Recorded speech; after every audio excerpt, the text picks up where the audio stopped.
Okay, so this is part two. So we're going to continue with the video. It's not surprising that our medieval scholars believe this type of stuff. Now, obviously, dare I say, anybody who knows science and geography and modern civilization, you cannot believe that there is a tribe for 4,000 years trapped behind a wall. I mean, if you believe this, that's your position. I cannot believe it. I cannot believe it. I find this very difficult to believe. They're in some place. Okay, so what he does is he analyzes the reports. So what these guys just done is they just took like a clip of his video. So if you go to his actual video, it's called something like Ya'juj Ma'juj, and you type in Yasir Qadhi, you see his full video. You'll see he's analyzing the reports, and he's saying that there's only a few reports upon this regarding that they are live right now. And then he says, do we have to believe the fact that they are alive right now? And then he talks about that logical point that in terms of logic, are they still alive and stuff like this? Because we can't see them on satellite and whatnot, and the hadith is describing them as well. There's like thousands of them. So can we see them? If we can't see them, he's saying that maybe it's possible that we might have interpreted it in a different way, because it's possible that we didn't understand the tradition properly. So that's his view. So this view doesn't take you out of the fold of Islam, number one. Number two, this view is not something that's absurd, because there's been scholars have interpreted many things from narrations differently. For example, the hadith about at the end of time the people will be on like horse and stuff like this, or like a hadith that talks about end of time, but it talks about the weapons or the things that they're going to be using. It's going to be what do you call it? It's going to be like the horse or sword and stuff like this. The scholars have interpreted that as meaning guns and cars instead, because they're talking about they said that the transport that was available then, or the means that was available then, that is what's cited by in the hadith. However, the means is going to be changed in the future. So like that in them days there was camels, horses, whereas in our times we have cars. So that's how they interpret that them hadith. Some people say actually the hadith refers to it's gonna go back to the old days where the cars are gonna exist and stuff like this. So that's a possible interpretation as well. But the point is, such future prophecies of the hour, these can be interpreted in different ways.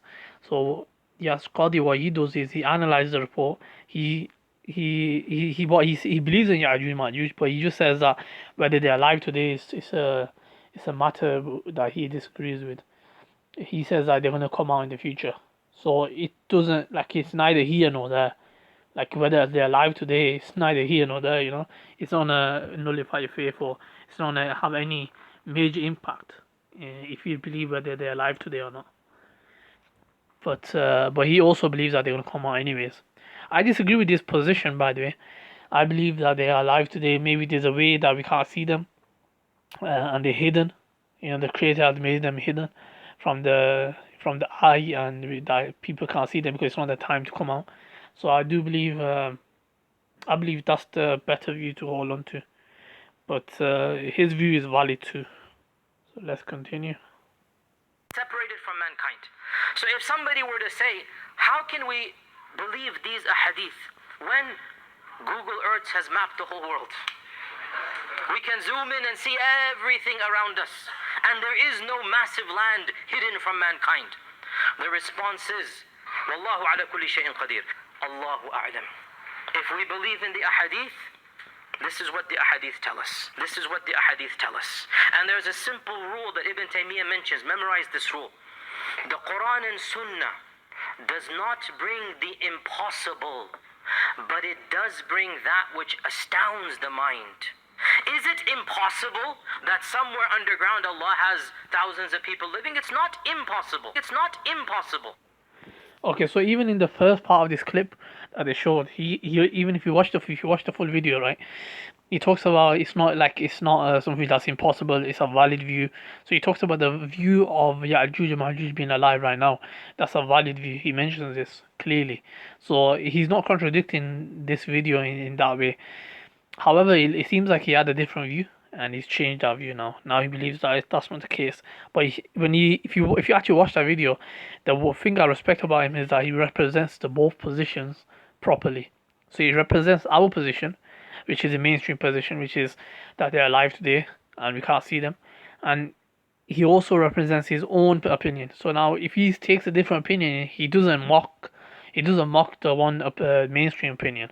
So that's the good thing I like about him, that he represents both. Most of the time, he represents both opinions.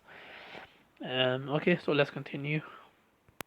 The issue of the Mawlid, for example, يعني the Al-Hafid ibn Hajar is very frank. It's a very beautiful fatwa of Ibn Hajar. He goes, look, in a technical sense, of course it's a bid'ah. He says this, Ibn Hajar.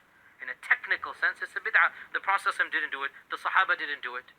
But if on that day people come together, give some charity, recite the fadail of the Prophet sallallahu alaihi wasallam, they do dhikr, then it is bid'ah hasana. What's wrong with that? Hold on a sec. Something's fishy here. Okay, so that's a solid point. I don't know why people debate Mawlid. It's like such a. It's not even a major issue, you know. It's not like. But I'll show you some there's a lot of things I can say about Mawlid, because there's even hadith about Mawlid to prove the validity of celebrating the Prophet's birthday or his birth. There's so much evidence regarding that. But even though I don't celebrate it myself, but I can see the validity within that opinion. So you got to be tolerant when it comes to difference of opinion. If there's a valid difference of opinion based on text, based on like just the understanding of the religion, then you have to allow that room for interpretation and room for tolerance for different views. Otherwise, you're going to be stubborn and you're going to have arrogance. You're going to arrogate on people and you're going to kick them out of the faith, or you're going to kick them out of your hizbi, like a groupish kind of mentality or group. So we'll talk about. I'll show you some evidences of Mawlid in a bit. Let's continue. Let's see how he actually contradicts this. So for 600 years after the death of the Prophet nobody in the entire Muslim lands, Islam Muslim, we're not talking about Christians with Christmas, Muslims are not celebrating the birthday of the Prophet. Why? Abu Hanifa, None of them. Buhari, Muslim. None of them. Because the concept was not even in their heads. There's a very famous scholar, Ibn Hajar. Ibn Hajar al-Asqalani, the famous Ibn Hajar. He said, this is a bid'ah. The Prophet never did it. But there's good in it as well, because people come together and they mention Allah and the Prophet and they just talk about the seerah, etc., etc. So, others opposed and they said, no, there can't be any such thing as a good bid'ah. And some scholars say that this act, the thought of it came from celebrating Christmas. That when the Christians show respect to Jesus Christ, then these guys thought that they could do better and show respect to the Prophet by celebrating his birthday. No, if you really loved the Prophet, your lifestyle would be in accordance with his. That's how you would love the Prophet. I just have a simple question. Can you outdo the companions in your love for the Prophet? Can you do better than Abu Bakr and Umar? No way. Well then, why don't you just stick with it? Just stick with how Abu Bakr and Umar and Uthman and Ali radiallahu anhum, how Imam Bukhari, Imam Muslim, how they did it. And you know how they did it? They followed the sunnah of the Prophet. There are many ulama. Okay, if you've seen that, he mentions both opinions. Even in the second clip, he even mentions like what Ibn Hajar said, and that Ibn Hajar said, and then he said there's difference of opinion. So even in the first clip, he said the same thing, that there's difference of opinion. If you guys, let's see what he's saying here. Who do not think so, and there are great ulama. And if a person is following a great alim, yani what can you say? Imam al-Nawawi said it's mustahab, right? Imam al-Suyuti said this. Imam Ibn Hajar said this. There is no innovation which is a good innovation. Some of the scholars, they try to categorize innovations into good or bad. But the Prophet ﷺ himself stated every innovation is an evil innovation and is a bid'ah. Okay, so the thing is, him developing in views or changing his view bit from the previous one, that's called hikmah. It's called a hikmah, and he developed his wisdom. He understood, okay, like this people will reach different conclusions based on evidence. So mashallah, he reads a lot. If you see his library, mashallah, he reads a lot.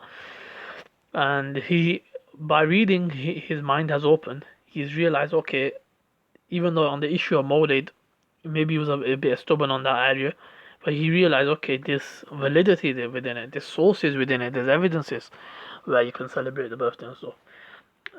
So changing your views again, there's no issue with that if you realize the truth is elsewhere. And every bid'ah leads to the fire of hell. The whole point of innovation is that you think Islam is incomplete. You have to add something. In the end of the day.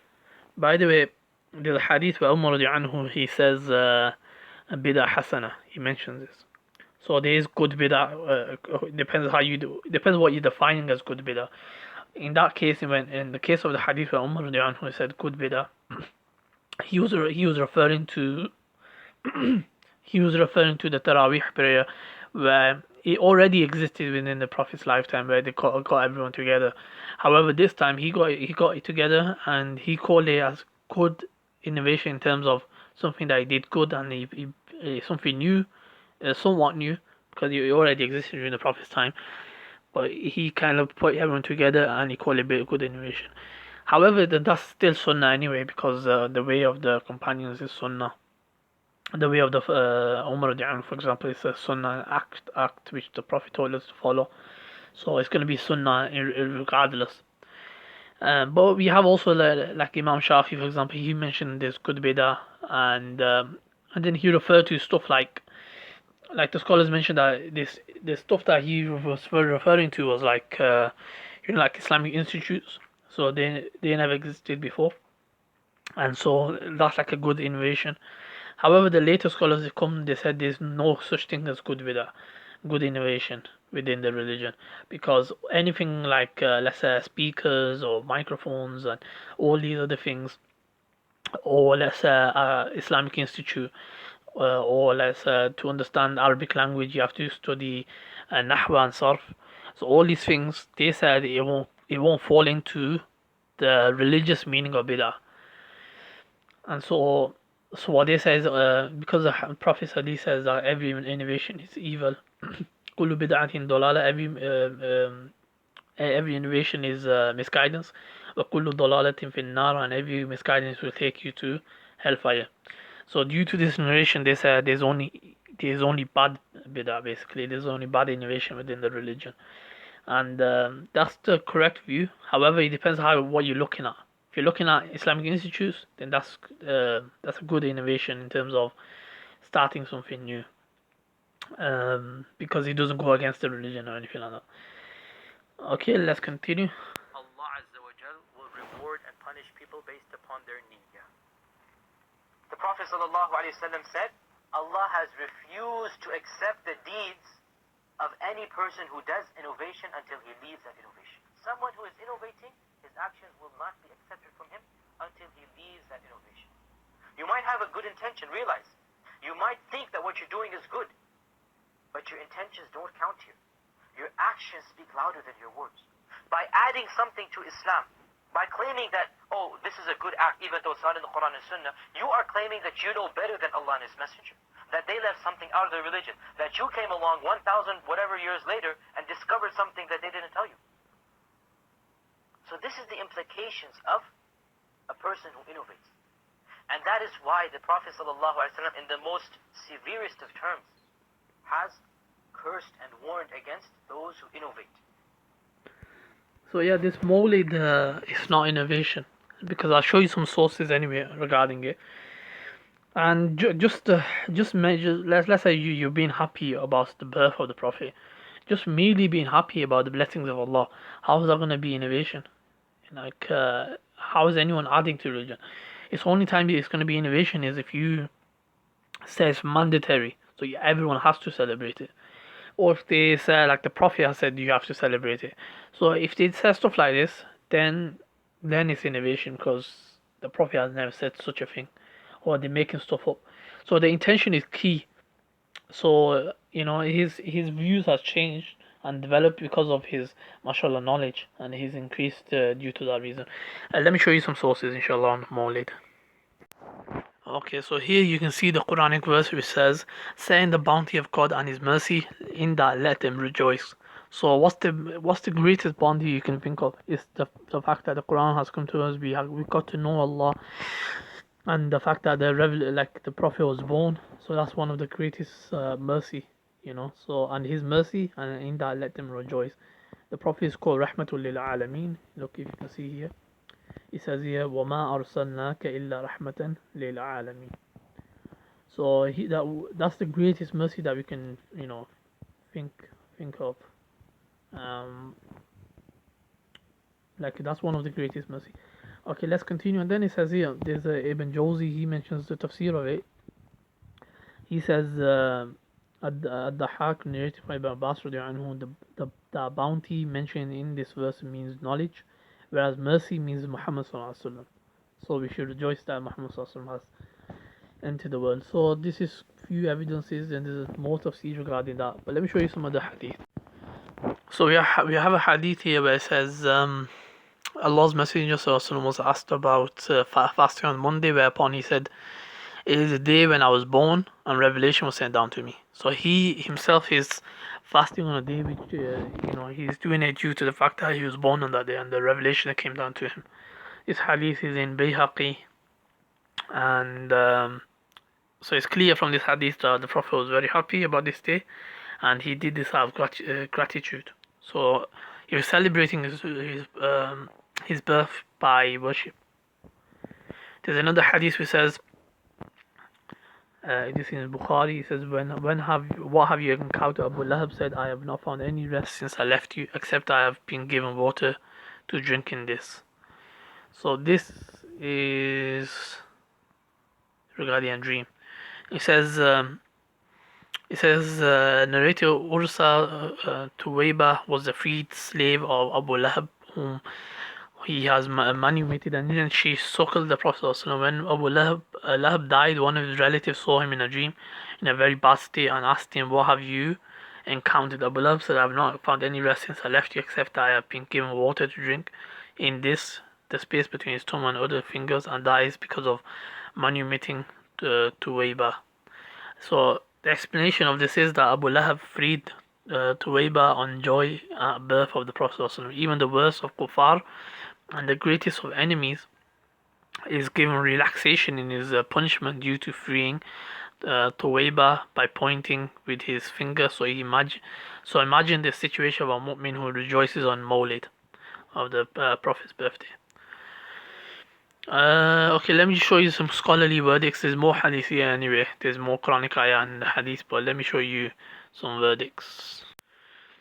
So Ibn Hajar, he was asked about the practice of celebrating the Prophet's birthday, and then he gave the following reply. He goes, "As for the origin of the practice of commemorating the Prophet's birthday, it's an innovation that has not been conveyed to us from any of the pious early Muslims of the first 3 centuries, despite which it has included both features that are praiseworthy and features that are not." Then he says, "If one takes care to include in such a commemoration only things that are praiseworthy and avoids those that are otherwise, is a praiseworthy innovation, while if one does not, it is not. An authentic primary textual basis from which its legal validity is inferable has occurred to me, namely the Sahih Hadith in Bukhari and Muslim that the Prophet came to Medina and then found the Jews fasting on the 10th of Muharram." So he basically saying he used this as an evidence, and then he also used then he continues, he says, so he asked them about it, and then they replied, "The day on which Allah drowned Pharaoh and rescued Moses." And so we fast in it to basically to give thanks to Allah, which indicates the validity of giving thanks to Allah for the blessings He has bestowed on a particular day in providing a benefit or averting an affliction, repeating one's thanks. So he uses this hadith of Muharram fasting as evidence, and he deduces that we can also celebrate the Prophet's birthday. Then he goes, then what blessing is greater than commemorating it on the day in itself in order to conform to the above story of Moses and the 10th of Muharram? But those who do not view the matter thus do not mind commemorating it on any day of the month, while some have expanded its time to any of the day of the year, whatever exception may be taken as such a view. So that's what he mentions. So essentially he's saying that you can do it, but you just got to make sure that you do halal things. You don't, like, let's say free mixing is not allowed, and you don't do like you don't copy the pagans in like cutting cakes and stuff, and stuff like this is allowed if it's But I personally don't do it just because I prefer the cautious view. The cautious view will always be the best view. So that's my take on it, which is to avoid difference of opinions. Okay, so we'll end it here and we'll continue the rest later. So I'll put another part up and inshallah I'll respond to the rest later inshallah.